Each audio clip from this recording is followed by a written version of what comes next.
চরডুবুরির শ্মশান। গ্রামের নাম থেকেই মূলত শ্মশানের নামকরণটি করা হয়েছে। চরডুবুরি গ্রামের একমাত্র শ্মশান এটি। গ্রামের আয়তন আর মানুষের তুলনায় শ্মশানটি অনেক ছোট।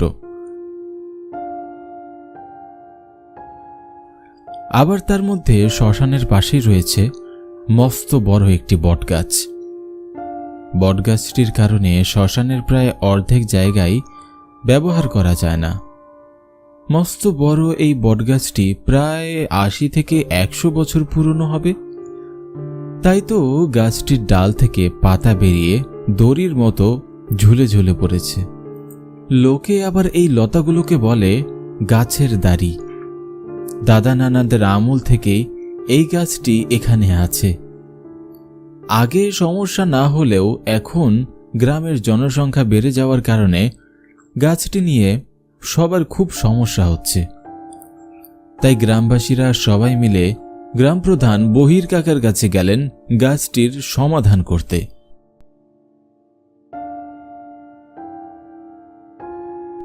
গ্রাম প্রধান, আমরা এসেছিলাম শ্মশানের পাশের বড় বট গাছটি নিয়ে আপনার সাথে কথা বলতে। গাছটির কারণে শ্মশানের জায়গাটা অনেক কমে গিয়েছে। গাছটি যদি কাটা হয় তাহলে হয়তো শ্মশানের অনেক জায়গাটা বেড়ে যাবে। তোমাদের সকলের সাথে আমিও একমত। আগামীকাল ২ জন কাঠুরিকে ডেকে দ্রুত গাছটি কাটার ব্যবস্থা করছি। তোমরা একদম নিশ্চিন্ত থাকতে পারো। কথা মতো পরের দিন ২ জন কাঠুরিয়াকে ডাকা হলো গাছটি কাটার জন্য। শ্মশানের পাশে দাঁড়িয়ে গ্রাম প্রধান বহির কাকা কাঠুরে ২ জনকে উদ্দেশ্য করে বললেন, নরেশ, হিমেশ, তোরা এই গাছটা যত তাড়াতাড়ি সম্ভব কেটে ফেলার ব্যবস্থা কর। যত ভালো করে কাজটি সম্পূর্ণ করতে পারবি তত মোটা অঙ্কের টাকা পাবি, ঠিক আছে? গাছটি কাটা ভীষণ জরুরি হয়ে পড়েছে। গাছটির জন্য শ্মশানের জায়গাও কম পড়ে যাচ্ছে। ঠিক আছে কাকা, আপনি একদম চিন্তা করবেন না। আমরা যত তাড়াতাড়ি সম্ভব গাছটি কেটে ফেলব। কথাটি বলে গ্রাম প্রধান বহির কাকা বাড়ি চলে যান। নরেশ ও হিমেশ তাদের কাজ করতে লাগলো। বটগাছটি ভীষণ বড় এবং ভীষণ মোটাও। নরেশ গাছটি কাটতে কাটতে হিমেশকে বলল, জানিস হিমেশ, এত বড় আর মোটা গাছ আমি এর আগে কখনো দেখিনি। শুনেছি এরকম বড় গাছে নাকি প্রেতাত্মাদের বসবাস হয়। হ্যাঁ নরেশ, ঠিকই বলেছিস। সত্যি সত্যি যদি এই গাছে কোনো আত্মা থাকে তাহলে... আরে আমি তো তোকে ভয় দেখালাম, কিন্তু তুই তো দেখছি সত্যি সত্যি কথাটি বিশ্বাস করে নিলি। আরে ওসব আত্মা টাত্মা বলে কোনো কিছু হয় না রে, কাজে লেগে পড়। এমনিতেই অনেক বড় গাছ, কাটতে যে কদিন সময় লাগবে সেটারও ঠিক নেই। হ্যালো বন্ধুরা, আজ আমি একটা অ্যাপ্লিকেশনের কথা বলতে চাই। এখানে cricket, football, tennis live match দেখে একটু বুদ্ধি খাটিয়ে খুব সহজেই টাকা ইনকাম করা যায়। এখানকার ম্যাচগুলিতে গেম খেললে আইফোন, ল্যাপটপ এবং ক্যাশ প্রাইজ জেতার সুযোগ রয়েছে। এই অ্যাপটিতে আপনি সমস্ত লাইভ ম্যাচের রেজাল্ট দেখতে পাবেন এবং এই ম্যাচে স্কোর অনুমান করে গেম খেলতে পারবেন। যেমন কোন টিম জিতবে, কোন টিম রান করবে এবং কোন টিম সর্বোচ্চ স্কোর করবে। এছাড়াও এখানে রয়েছে বিভিন্ন ধরনের গেম, সেগুলিও খেলে টাকা ইনকাম করতে পারেন। আর রেজিস্টার করার সময় আমার দেওয়া প্রোমো কোড ১ ডাক ব্যবহার করলে প্রথমবার ডিপোজিটে ১৩,০০০ টাকা পর্যন্ত পেয়ে যাবেন। আপনি সহজেই বিকাশ, ব্যাংক এবং অন্যান্য সহজ পদ্ধতির মাধ্যমে আপনার জেতা টাকা তুলতে পারেন। এখানে আপনি 24/7 কাস্টমার সাপোর্ট পাবেন। তাহলে আর দেরি কিসের? ডিসক্রিপশনে লিংক, প্রোমো কোড পিন করা আছে এবং প্রোমো কোডটি ব্যবহার করুন, ক্যাশ প্রাইজ জিতুন।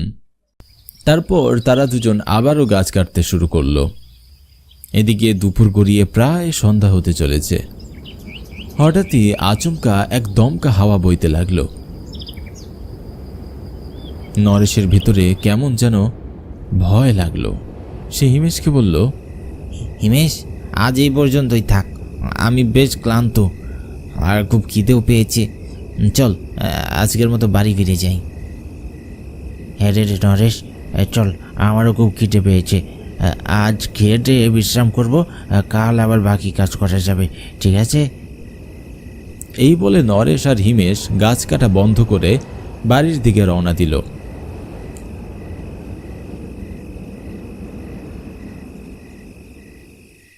রাতে খাওয়া দাওয়া শেষ করে তারা বিশ্রাম করছিল। সারা দিনের অক্লান্ত পরিশ্রমের পর ক্লান্ত শরীরে বিছানায় গায়ে লিয়ে দিতেই চোখে রাজ্যের ঘুম এসে বলল। গভীর রাতে ঘুমের মধ্যে দুজনে স্বপ্ন দেখল তারা শ্মশানের সেই বড় গাছটির সামনে দাঁড়িয়ে আছে।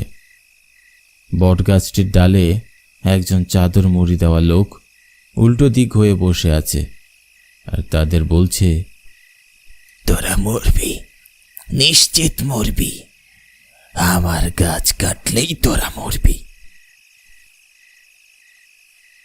স্বপ্নটি দেখে তাদের দুজনের ঘুম ভেঙে যায়। তারা দুজনে ভীষণ ভয় পেয়ে যায়। পরের দিন সকাল হতেই তারা চলে যায় গ্রাম প্রধানের বাড়িতে।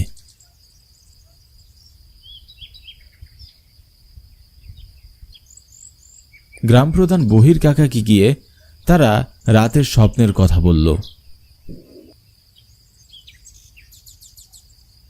বহির কাকা, আমরা আর বটগাছটি কাটতে চাই না, আপনি আমাদের একদিনের দাম দিয়ে দিন, বাকি গাছটি অন্য কাউকে দিয়ে করিয়ে নিন। গ্রাম প্রধান তাদের কথা শুনে খুব রেগে গেলেন। কি আবল তাবল সব বলছো? ও সব স্বপ্ন কখনো সত্যি হয় না। রঘু আমাকে আগেই বলেছিল যে তোরা দুজন একদম অলস, কিন্তু আমি ভেবেছিলাম তোদের একটা সুযোগ দেওয়া উচিত, তাই তো কাজটা তোদেরই দিলাম। কিন্তু এখন তো দেখছি রঘু একদম ঠিক কথা বলেছিল। কাজ কারবারের ভয়ে এখন সব গল্প সাজাচ্ছিস, তাই তো? তবে শুনে রাখ, কাজটি যদি তোরা সম্পূর্ণ না করিস তবে একটি টাকাও পাবি না। এখন চল, যা, নিজেদের কাজ কর। তারা দুজন গ্রাম প্রধানের বাড়ি থেকে বেরিয়ে রাস্তায় হাঁটতে লাগল। দুজনে কি করবে কিছুই বুঝে উঠতে পারছিল না, কারণ গ্রাম প্রধান লোকটি ছিল ভীষণ রাগী। তার কথা অমান্য করলে সে যা ইচ্ছা তাই করতে পারে। তাই বাধ্য হয়ে দুজনে আবারও শ্মশানের বটগাছটি কাটার সিদ্ধান্ত নিল। দুজনে চলে গেল শ্মশানে। সারাদিন অক্লান্ত পরিশ্রমের পরে দুজনে মিলে গাছটি কাটতে সক্ষম হলো।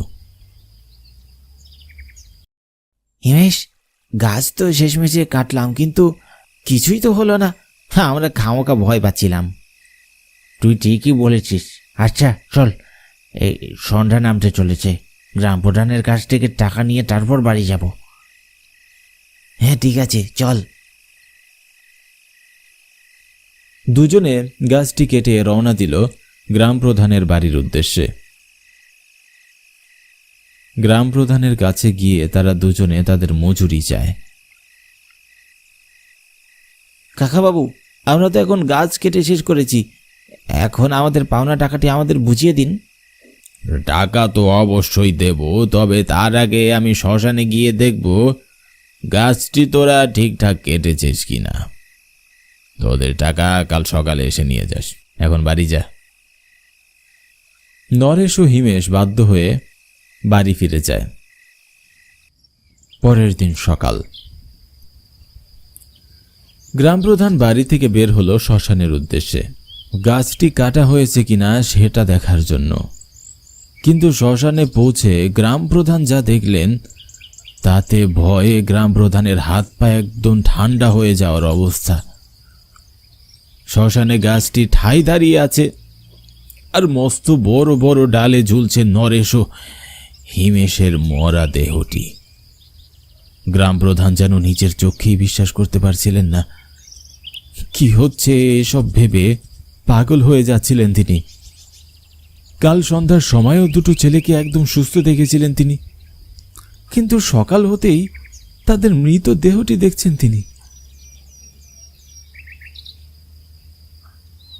আস্তে আস্তে গ্রামের সকল মানুষ সেখানে এসে উপস্থিত হতে লাগলো। নরেশ ও হিমেশের এমন অবস্থা দেখে সবাই যেন হতবাক হয়ে গেল। ছেলে দুটোর মৃত্যুর জন্য গ্রাম প্রধান নিজেকে দোষারোপ করছিলেন বারবার। গ্রাম প্রধান মানুষটি রাগী হলেও তিনি মনের দিক থেকে অনেক নরম ছিলেন। ছেলেগুলোর কথা আমার বিশ্বাস করা উচিত ছিল। তারা আমাকে বলেছিল এই গাছে কিছু একটা আছে, যে তাদের স্বপ্নে গাছটি কাটা বারণ করেছিল। কিন্তু আমি তাদের কথা বিশ্বাস না করে তাদের মৃত্যুর মুখে ঠেলে দিয়েছি। না না, আমাকে জানতেই হবে এই গাছের রহস্যটা কি। কাল গাছটি কাটার পরেও সেই গাছ আজ কিভাবে জীবিত দাঁড়িয়ে থাকতে পারে? এরপর তিনি গ্রামবাসীদের উদ্দেশ্য করে বললেন, তোমরা কেউ কি বলতে পারবে এদের মৃত্যুর কারণ আর এই বট গাছের রহস্য কি?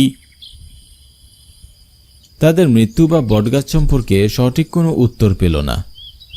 ঠিক তখনই ভিড়ের মাঝখান থেকে 60 থেকে 70 বছর বয়সী একজন বৃদ্ধা লাঠি হাতে নিয়ে এগিয়ে আসলো।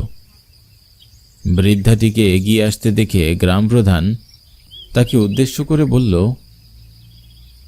বুড়িমা, তুমি কি কিছু জানো এই গাছটির ব্যাপারে? বুড়িমা তখন গ্রাম প্রধান বহির কাকাকে বলল, আজ থেকে প্রায় 50-60 বছর আগের কথা। একদিন আমার বাবা অনেক রাত করে কাজ থেকে বাড়ি ফিরছিলেন। সপ্তাহ কানেক বাদে আমার বিয়ে। সেদিন বাবা কাজ থেকে বাড়ি ফেরার পথে আমার জন্য সোনার এক জোড়া বালা নিয়ে বাড়ি ফিরছিলেন। কিন্তু আমার বাবা যখন শ্মশান ঘাটের ওই বট গাছটির কাছে আসে, তখন মুখোশ পরা দুটো ডাকাত আমার বাবার উপর আক্রমণ করে। বালা দুটো তো ছিনিয়ে দিয়েছিল, তার সাথে কেড়ে নিয়েছিল আমার নিরপরাধ বাবার প্রাণটিও। বাবার দেহটি ছুরি দিয়ে কত বিক্ষত করে তার লাশটি ঝুলিয়ে দেয় ওই বট গাছে। বাবার প্রাণহীন শরীরটি তো সৎকার হয়েছে, কিন্তু তার আত্মাটি রয়ে গেছে এই গাছেই। রঘুকে অনেকবার বলেছিলাম ওই গাছটি যেন তারা না কাটে, কিন্তু সে তো আমার কোনো কথা শুনলো না, উল্টো আমাকে পাগল বলে গালি দিল। কথাটি শোনার পর গ্রাম প্রধান সিদ্ধান্ত নিলেন এই গাছটি আর কোনো দিনই কাটা হবে না। এরপরে তিনি নদীর পাড়ে নতুন একটি শ্মশান তৈরি করে দিলেন।